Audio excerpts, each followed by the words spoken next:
नारायण बोलिए श्री लक्ष्मी नारायण भगवान की अनंताचार्य कृपया वेदांत द्वयपारगम रामकृष्णांग्र सद्भक्तम विश्वक्षेण मुनिं भजे कासायम यज्ञसूत्रं शुचिवपुषि तथा शोर्ध्वपुण्ड्रं सवाले यस्यास्ते दक्षहस्ते कलिकुमतिगिरीन्द्रेन्द्रवज्रं त्रिदण्डं संसाराग्नि प्रशान्त्यै मृतजलममलं दारुपात्रं पवित्रं श्रीविश्वक्सेन सूर्य पदकमलयुगं श्रेयसे संश्रयामि लक्ष्मीनाथ समारम्भां नाथयामुनिमध्यमाम् अस्मदाचार्यपर्यन्तां वन्दे गुरो परम्पराम् नारायणाय विद्महे वासुदेवाय धीमहि तन्नो विष्णु प्रचोदयात् महालक्ष्म्यै च विद्महे विष्णुपत्न्यै च धीमहि तन्नो लक्ष्मी प्रचोदयात्। परमाराध्य श्री लक्ष्मी नारायण भगवान नित्य वंदनीय पूज्य गुरुदेव श्री त्रिदंडी स्वामी जी महाराज के जुगल चरणों में कोटिशः नमन। भगवत भागवत आचार्य कैंकर्य पारायण महानुभाव श्रीमद् भागवत महापुराण के 11वें स्कंद के द्वारा 2-4 शब्दों को मैं निवेदन करूंगा।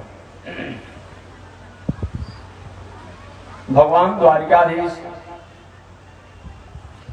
कोई संसार में आए लगभग 125 बरस हो चुका था।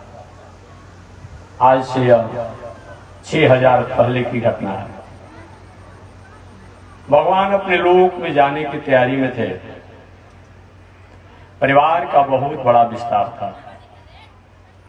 जीवन में हमारे पास प्रभुता हो, धन हो, पद प्रतिष्ठा हो, मान सम्मान हो, ऐश्वर्य कीर्ति हो, उसका उपयोग विवेक बुद्धि से नहीं किया जाता है।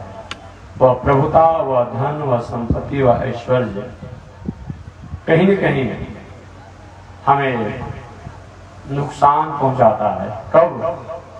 जब विवेक से हम उस प्रभुता का, धन का, बल का, पद प्रतिष्ठा का उपयोग नहीं करते हैं। तब जीवन में जितना भी धन संपत्ति पद प्रतिष्ठा आपके पास हो, उतने ही आप विवेक बुद्धि का प्रयोग कीजिए कि जब जब भी बुद्धि विवेक का उपयोग हमारे आपके द्वारा नहीं होता है, हमारे जीवन में साधन तो आते हैं, संसाधन भी आते हैं, व्यवस्थाएं भी आती है, लेकिन उसको हम संभाल नहीं पाते हैं। इसलिए जीवन में हमें बुद्धि विवेक होना चाहिए। भगवान श्री कृष्ण 125 वर्ष की आयु को व्यतीत किए, अपने धाम गोलोक जाने की तैयारी में थे। परिवार के लोग में थोड़ी सी व्यवहार की चंचलता हो गई थी। भगवान चाहे कि परिवार के लोगों को हम समझा बुझा करके सतपथ पर लगाएं, ऐसा नहीं होगा। हमारे प्रयास करने के बाद भी अगर कोई काम रुझान नहीं हो पाता है, कोई क्रिया में रुझान नहीं होता है, कोई स्थिति में रुझान नहीं होती है, तो थोड़ा सा अपने को शांत हो जाना चाहिए। भगवान ने प्रयास किया लेकिन ऐसा हुआ नहीं। इसका कारण क्या है? भगवान के परिवार के लोग की थोड़ी सी खान पान, उठन बैठन में चंचलता आ गई। धर्म संस्कार संस्कृति के प्रति उनका दुराव हो गया था। देखिए, आप मंदिर में नहीं जाते हैं कोई बात नहीं, लेकिन मंदिर जो जा रहा है उसको आप आदर कीजिए, आदर कीजिए। आप यज्ञ आदि नहीं भी करते किसी कारण से, जो करने वाला है उसके प्रति आप आदर की भावना रखिए। जो हमारे द्वारा धर्म संस्कार संस्कृति को कहीं भी किसी प्रकार से क्रोध किया जाता है, अपमान किया जाता है, अवहेलना किया जाता है, उसका परिणाम हमारे परिवार पर सबसे प्रथम आता है। अपूज्या यत्र पूज्यन्ते पूज्यानां चैवते क्रम त्रीणि तत्र परिवर्तन्ते दुर्भिक्षं मरणं भयम्। अपूज्या यत्र पूज्यन्ते, जहां अयोग्य को, अपूजनीय को, अमर्यादित व्यक्ति को अगर हम आदर करते हैं और पूजनीय प्रति के आदर के योग्य जो हैं उनके प्रति हम क्रोध करते हैं, त्याग करते हैं, त्रीणि तत्र परिवर्तन्ते दुर्भिक्षं मरणं भयम्। वहां तीन चीज का विकास होता है। एक तो दुर्भिक्ष होता है, घर में परिवार में अगर कहीं ऐसा हो रहा हो कि बहुत कुछ करने के बाद भी घर में संस नहीं हो, शांति नहीं हो, आनंद नहीं हो, तो हमारे खाने का, पीने का, रहने का, उठन बैठन का पैटर्न बदल गया है। इस पर थोड़ा सा विचार होना चाहिए। अपूज्या यत्र पूज्यन्ते पूज्यानां च गते क्रम त्रीणि तत्र परिवर्तन्ते दुर्भिक्षं मरणं भयम्।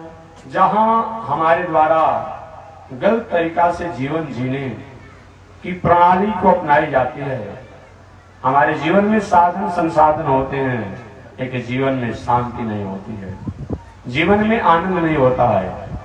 भगवान श्री कृष्ण का परिवार बहुत बड़ा था।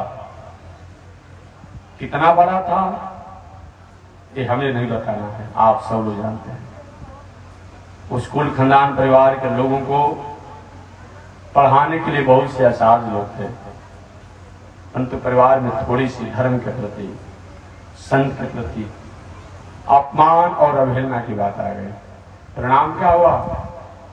एक दिन संतों को लोगों ने अपमान किया और संतों को अपमान का फल हुआ कि संत नाराज हो गए। तुम भगवान श्री कृष्ण के परिवार में होकर के और अपनी सत्ता और स्वरूप को जानने के बाद भी तुम अपमान कर रहे हो, तो जाओ, ये मत समझो कि भगवान श्री कृष्ण के हम परिवार के हैं तो मेरे लिए कोई बात नहीं। देखिए, मैं निवेदन करूंगा, छोटे लोगों द्वारा अगर कहीं अनुसार बैठ, अगर सामान्य लोगों द्वारा पानी पिला के खाली, सामान्य लोगों द्वारा अगर कहीं कुछ होता है तो क्षम हो जाता है, लेकिन जब एक बड़े लोगों द्वारा असंतुलन और असमरसता, असहनता की बात आती है तो निश्चित रूप में समाज, राष्ट्र का नुकसान होता है। हमेशा मैं निवेदन करता हूं कि कोयलवरी में काम करने वाला कर्मचारी शरीर में कालिख लग जाए, कोई पूछने वाला नहीं रहता है, तो जानते हैं कि कोयला में काम करता है। और कोई सफेद कुर्ता धोती पहना हो, पजामा कुर्ता पहना हो, और उसमें कहीं कुछ को कहीं कालिख लग जाए तो दर्जनों लोग मिलते हैं पूछने वाले, कहाँ लग गया कालिख भाई, क्यों नहीं साफ करते हैं। तो जो जितनी बड़ा होता है उस पर उतना ही छोटे से छोटे चीजों का बहुत बड़ा परिणाम होता है। दूध सुंदर है और उसमें कहीं खटाई पड़ जाए, फिटकरी पड़ जाए तो क्या होगा? दूध फट जाता है। बहुत प्रकार के मिष्टान के काम लायक नहीं रहता है। इसलिए जीवन में चाहिए, कभी परमात्मा ने धन दिया है, बल दिया है, पद दिया है, ऐश्वर्य दिया है, वैभव दिया है, इसका कभी हम दुरुपयोग नहीं करें। अगर कहीं दुरुपयोग हमारे द्वारा होता है तो एक न एक दिन उसका परिणाम हमें भोगना पड़ता है। भगवान श्री कृष्ण के परिवार के लोग संत महात्मा धर्म के प्रति अवहेलना की भावना रखते थे। एक दिन भगवान ने समझाना भी चाहा अपने परिवार के लोगों को। कुछ चंचल स्वभाव के बालक थे, उनको लेकर के भगवान एक सुंदर उपवन में गए और एक वृक्ष के नीचे बैठ गए। भगवान बालक घूमते घूमते गए एक कुआं के पास। उस कुआं में एक गिरगिट गिरा हुआ था। बालकों ने निकालने का प्रयास किया, कुआं में जल तो नहीं था, गिरगिट गिरा हुआ था। प्रयास किया, गिरगिट नहीं निकल पाया। भगवान के पास दौड़ते हुए लोग गए, प्रभु एक कुआं में गिरगिट गिरा हुआ है, इसको निकाल दीजिए। भगवान ने जो ही हाथों नीचे की तरफ प्रवेश किया कुआं में, गिरगिट उछल करके भगवान के हाथों का स्पर्श करके बाहर आ गया और देव स्वरूप हो गया।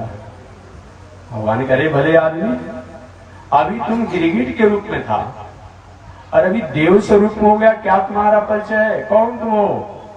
महाराज मेरा परिचय आप पूछते हैं?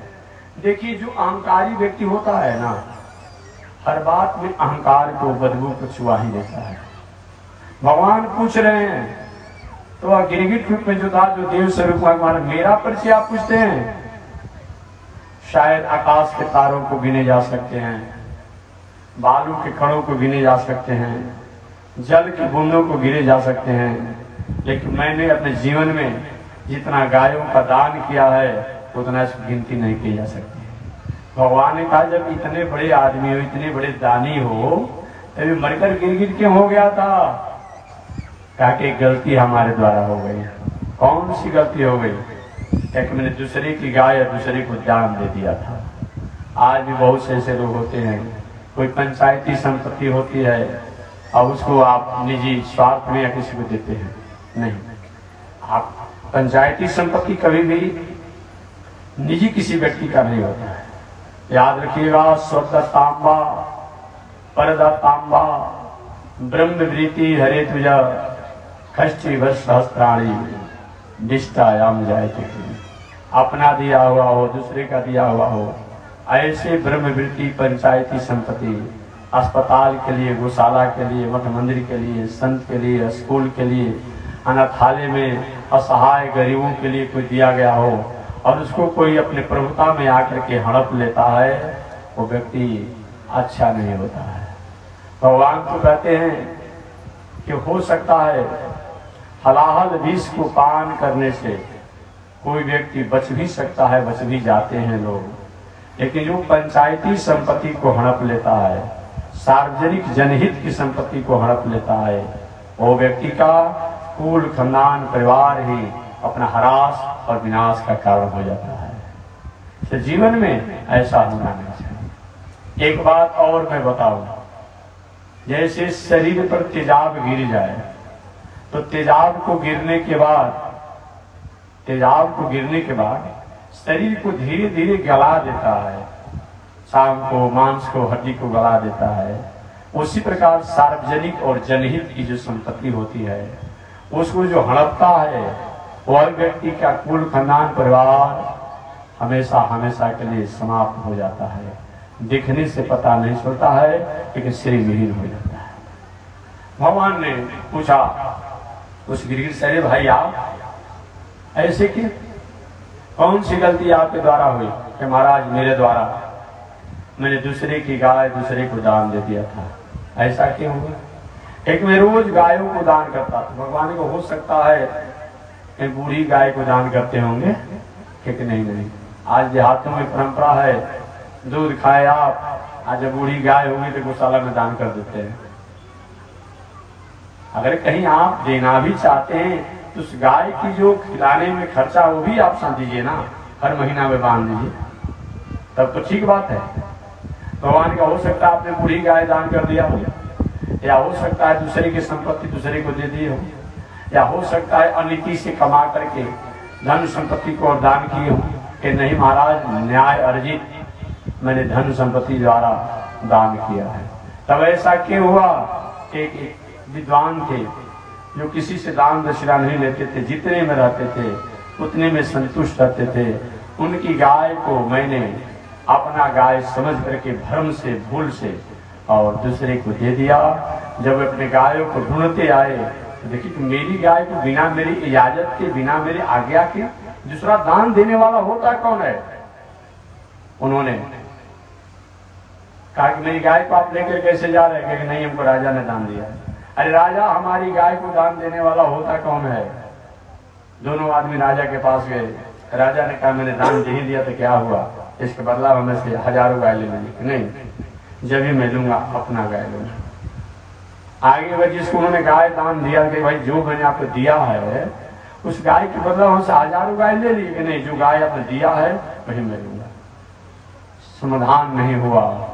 अंत में दोनों गाय को छोड़ करके चले गए और कह जाओ गिरगिट के समान न्याय करने में तुम अक्षम हो, तो सिर डुला रहे हो, मर करके गिरगिट हो जाओ।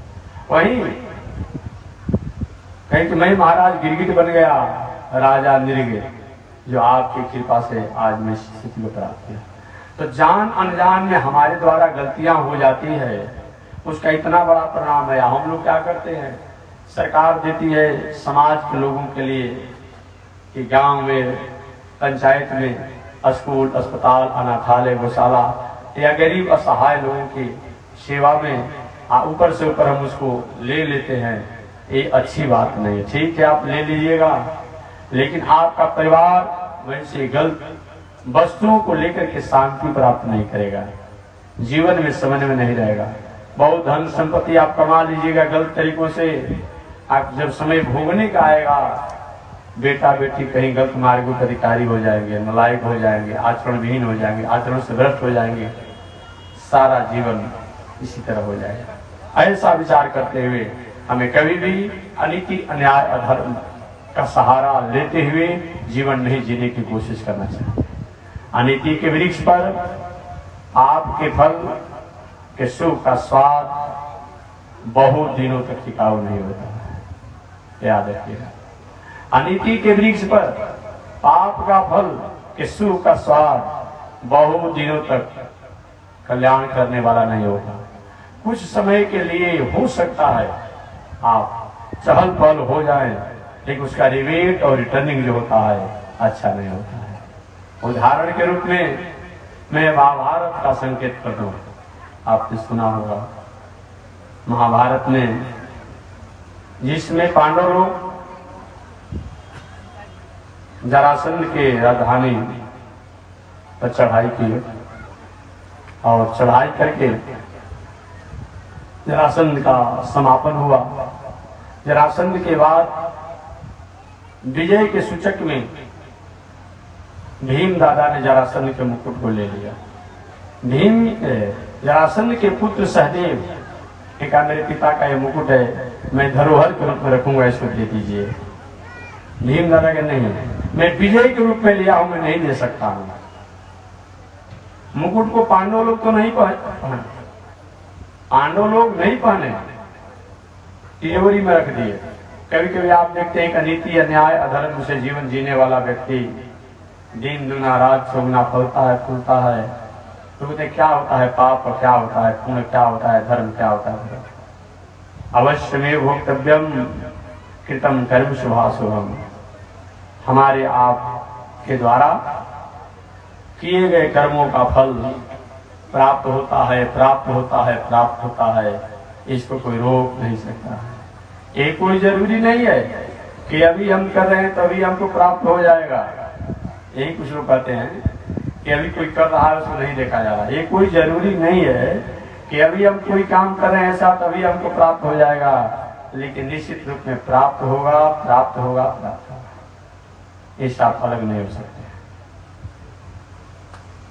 जरासंध के मुकुट को पांडव लोग लेकर के अपने तिजोरी में हस्तिनापुर में रख दिए। समय बीतते चला गया, पांडव लोग स्वर्गारोहण की यात्रा किए और स्वर्गारोहण की यात्रा के बाद राजा परीक्षित को राज सिंहासन पर बैठाया गया। राजा परीक्षित राजकाज की व्यवस्था करने लगे, मर्यादापूर्ण कार्य करते थे। एक दिन गलती हुई राजा परीक्षित द्वारा, अपने कुल परंपरा और नीति द्वारा जो वंश परंपरा के थे उसके मुकुट को त्याग करके और तिजोरी में रखा हुआ जो मुकुट था राजाओं को, उन राजाओं में जरासंध के मुकुट को राजा परीक्षित धारण कर दिया। पांडवों के साथ कुछ नहीं हुआ। राजा परीक्षित जब ही जरासंध के मुकुट को धारण किए जिस जरासंध ने उस मुकुट को पहन करके अनेक प्रकार से अनीति अन्याय अधर्म को किया था, राजा परीक्षित के मन बदल गया, बुद्धि बदल गया, विचार बदल गया, भाव बदल गया और मन में शिकार करने की भावना आई। मैं राजा हूं, हमें शिकार करना चाहिए। रथ पर बैठ करके राजा परीक्षित शिकार करने के लिए गए। शिकार तो नहीं कर पाए, थक गए। लौटते लौटते एक ऋषि के आश्रम पर आए। वह ऋषि अपनी साधना में थे। उस ऋषि का नाम था समिक ऋषि। राजा परीक्षित ने विचार किया कि मैं राजा हूं, थका हुआ हूं, आश्रम पर हमारा कोई सेवा करे, सत्कार करे, सम्मान करे, आवाज लगाए। कोई है आश्रम पर? मैं भारत का सम्राट बोल रहा हूं, कोई हो तो हमें जल पिलाए, विश्राम की व्यवस्था करे, खाने की व्यवस्था करे, रह भी सकता हूं। आवाज नहीं आई। राजा परीक्षित जाकर देखे, अरे एक आंख बनकर कुछ साधक बैठे हैं। ऐसा तो नहीं कि मैं देख करके आंख बंद कर रही हूं कि कहीं सेवा करना पड़ जाए, तो क्यों न परीक्षा ले लिया जाए। देखिए, परीक्षा लीजिए, लेकिन परीक्षा की अलग अलग तरीके होते हैं। किस चीज का क्या परीक्षा लिया जाए, ये सब अलग अलग होते हैं। अगर लकड़ी की परीक्षा आग से लेंगे तो लकड़ी बचेगा? नहीं बचेगा, जल जाएगा। सबकी परीक्षा अलग अलग होती है। परीक्षा लेने के लिए इन्होंने क्या किया, राजा परीक्षित उसी दूरी पर मारा हुआ एक काला नाग था। उस काला नाग को अपने धनुष के नोक से उठाए और समिक ऋषि के गले में लपेट दिए। संत ऋषि की साधना सही में सत्य थी। राजा परीक्षित चले गए। इधर समिक ऋषि के पुत्र, जिसका नाम था श्रृंगी, और उसके मित्र गौरवमुख इत्यादि है। देखे कि साधना की अवस्था में मेरे पिता हैं, ऐसा कौन दुस्साहस किया। एक बालक ने कहा कि एक राजा आए थे, अपना परिचय राजा परीक्षित बता रहे थे, उन्होंने ऐसा काम किया।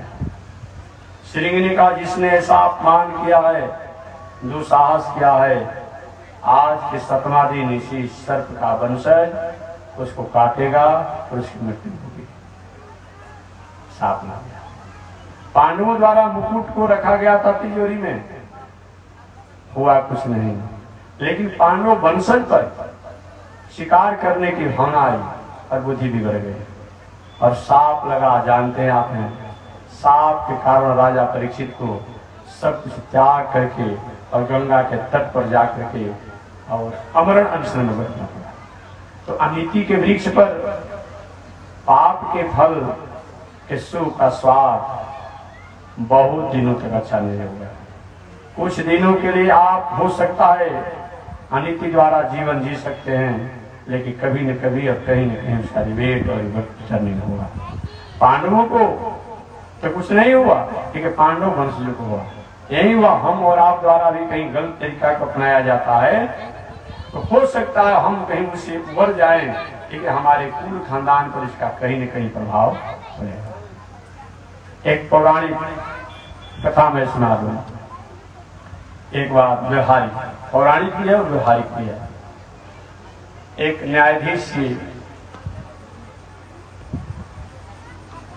न्यायाधीश की क्या बात है। एक यात्री ट्रेन की यात्रा कर रहे थे। यात्री ट्रेन की यात्रा कर रहे थे, कुछ ही आगे बढ़े होंगे, दूसरा यात्री भी आ गया। दूसरे यात्री ने कहा, भाई जी कहाँ जाना है? आगे जाना है। अच्छा, हमको भी आगे जाना है।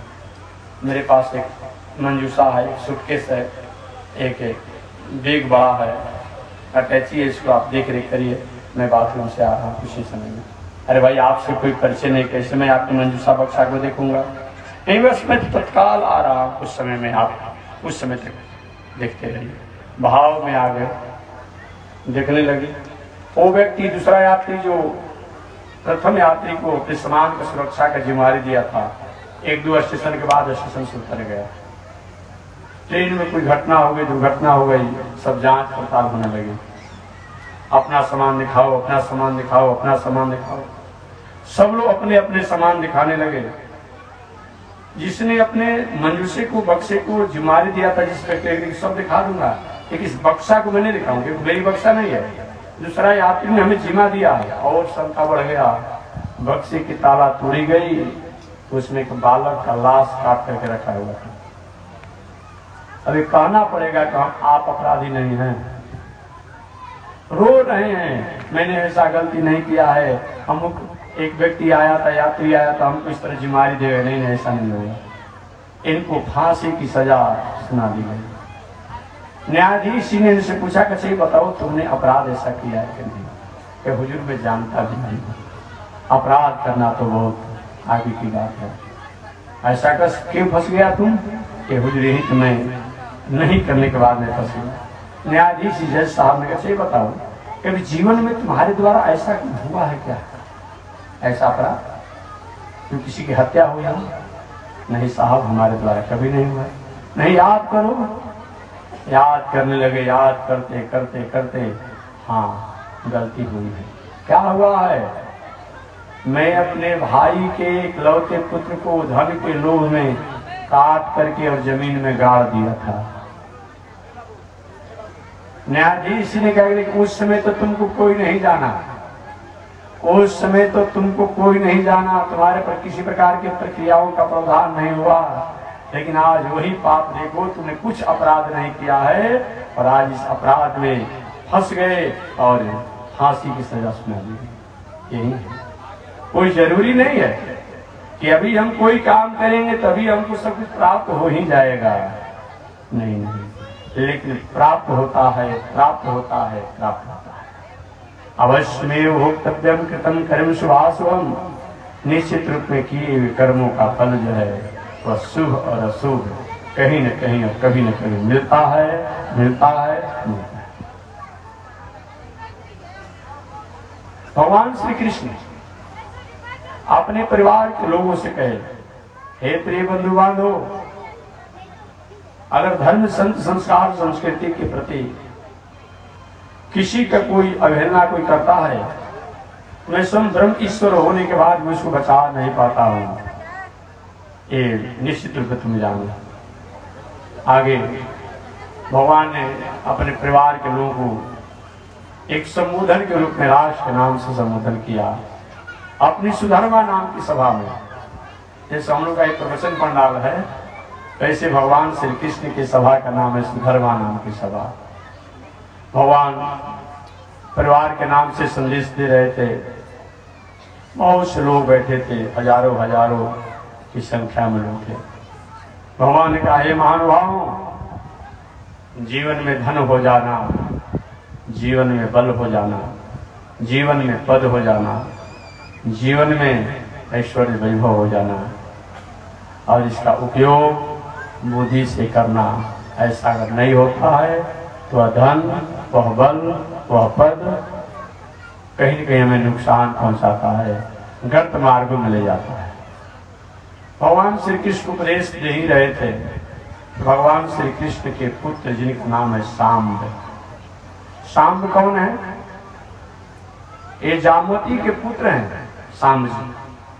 सांब जी जामवती के पुत्र हैं। ऐसे सांब शब्दों के बारे में अन्यत्र कथा आती है कि 100 अंग सांब। एक बार पार्वती जी और शंकर जी दोनों इस संसार में आने की इच्छा की और इच्छा हुई कि हम भगवान श्री कृष्ण के बेटा बन जाएं, बेटी बन जाएं। पार्वती जी ने कहा भगवान श्री कृष्ण से कि महाराज, पार्वती जी ने कहा भूत भावन शंकर जी से, महाराज मैं कृष्ण का बेटी बनना चाहती हूँ। शंकर जी नहीं, मैं भगवान श्री कृष्ण का बेटा बनना चाहता हूँ। समाधान नहीं हुआ, अंत में हम दोनों चले। यहाँ पर एक प्रश्न लोग करेगा, करते हैं लोग कुछ लोग कि महात्मा जी जब शंकर जी पार्वती जब यहाँ आ गए तो कैलाश में कौन होगा, शिवलोक में कौन होगा? आपके ट्यूब में, आपके टायर में, ये पंखा कूलर इत्यादि में हवा जब हो गया तो क्या हवा की सतह समाप्त हो जाती है?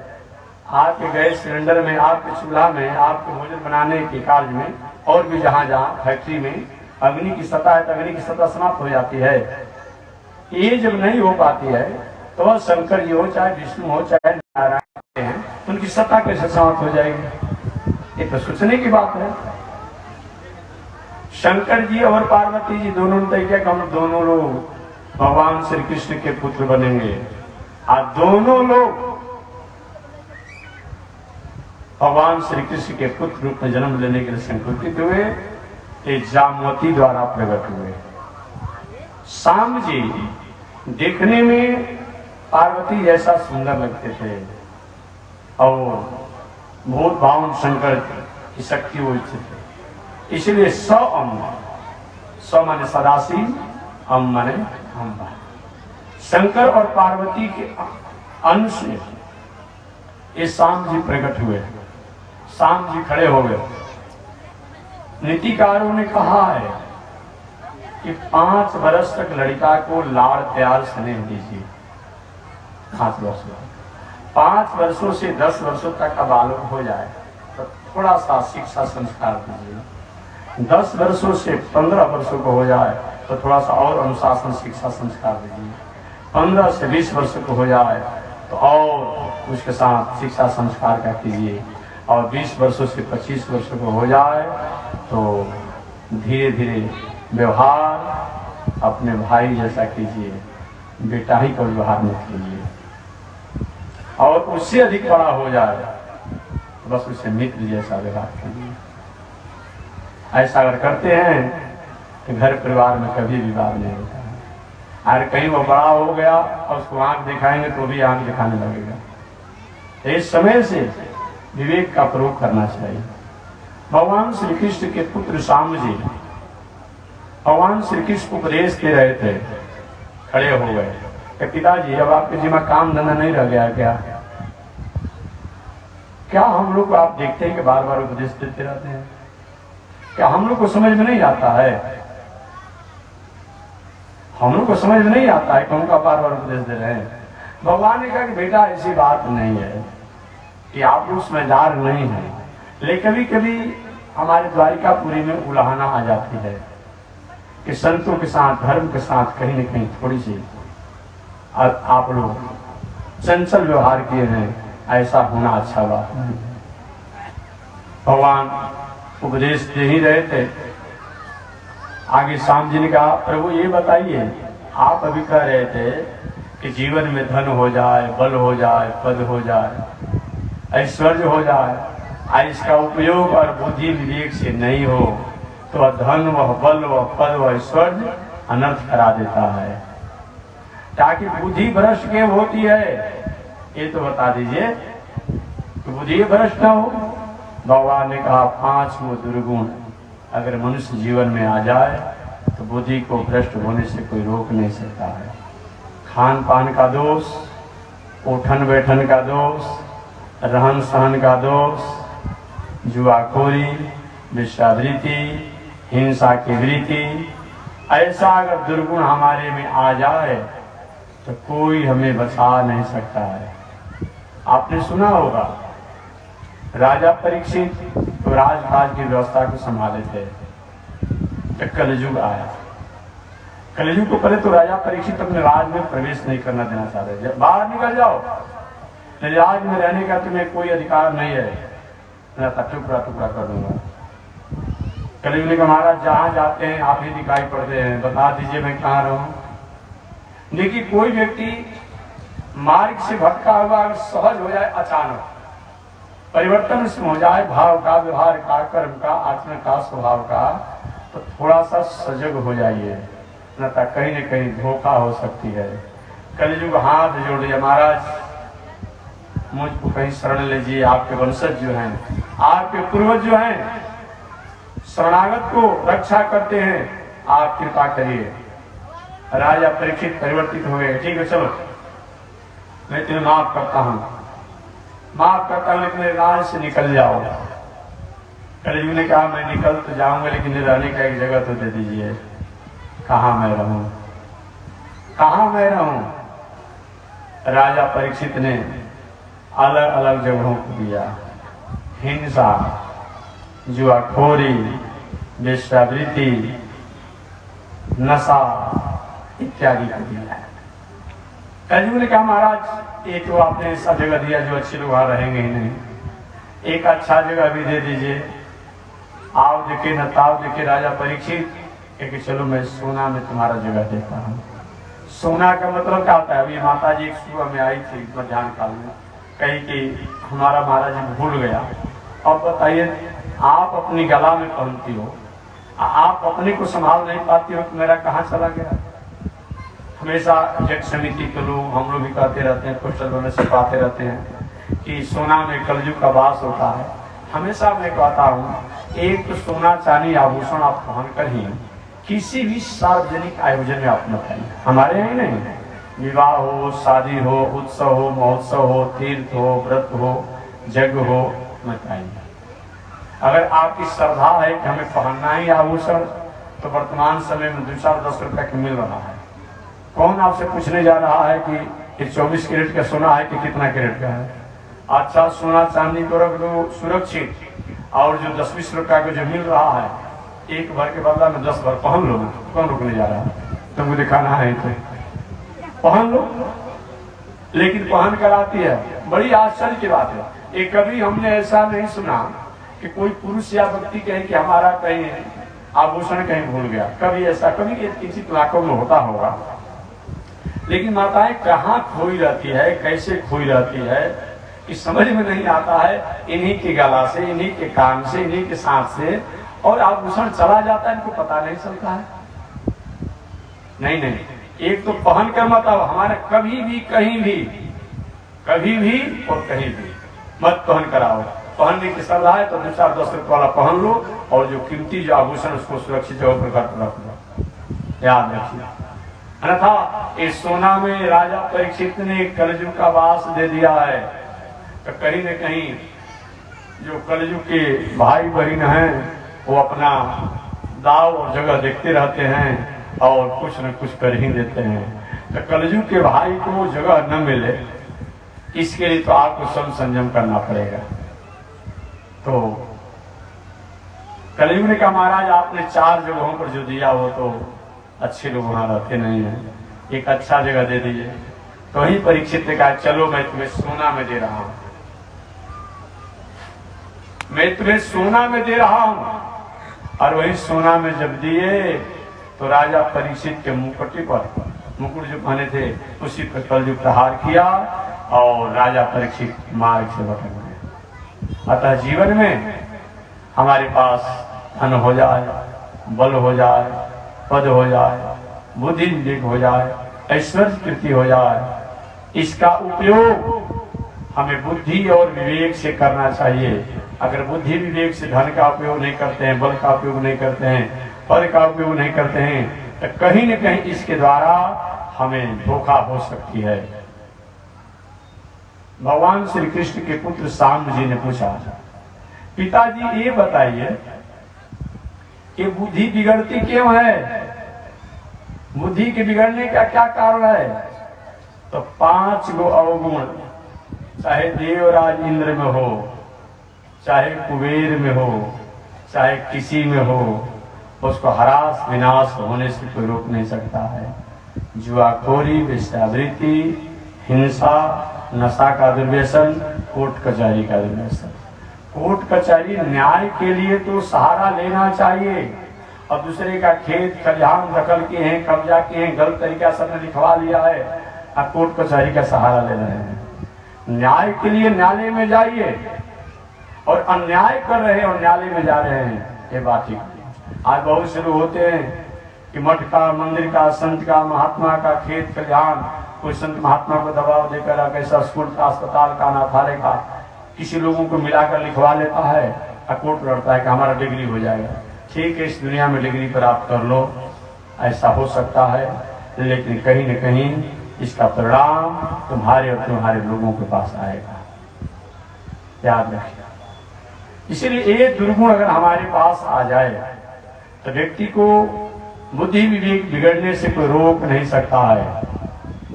आगे भगवान श्री कृष्ण के परिवार के लोगों ने कहा, महाराज ये दुर्गुण कैसे नहीं आएगा? ये दुर्गुण कैसे नहीं आएगा? तो भगवान ने कहा कि इस दुर्गुण नहीं आए, इसके लिए 7 गो आचरण को अपने जीवन के प्रैक्टिकल में उतारना पड़ेगा। वो 7 आचरण क्या है? जीतासनो, जीत श्वासो, जीत क्रोधो, जितेंद्रिय, जित आहारो, जित व्यवहारो, जित संगो। ये 7 गो सूत्र अगर जीवन में आ जाए, इसकी व्याख्या कल मैं करूंगा, आज हमें 7 बजे तक ही बोलना है। 6 बजे से 7 बजे हमारा समय रहेगा कथा प्रवचन का। आज प्रथम दिन था, तीसरे जनाने के लिए हुआ, तो 6 बजे से 7 बजे जब तक हमें रहना है, जो शास्त्र में निवेदन करूंगा। 7 गो सूत्र अगर जीवन में आ जाए तो हमारा बुद्धि विवेक नहीं बिगड़ेगा। वो कौन कौन? जीतासनो, अपना आसन बैठकबाजी पवित्र होना चाहिए। जीतासनो, जीत श्वासो, मन वाणी शरीर से किसी उपद्रव और उत्पात मत कीजिए, स्वास्थ्य भी विजय प्राप्त कीजिए। जीतासनो, जीत श्वासो, जीत क्रोध हो, अकारण क्रोध नहीं करना चाहिए। अब यही आकर कोई उपद्रव करेगा तो हम चुप लगाएंगे, डांटेंगे, इस शब्द थोड़े कम क्रोधी कहलाएंगे। क्रोध उसी कहा जाता है।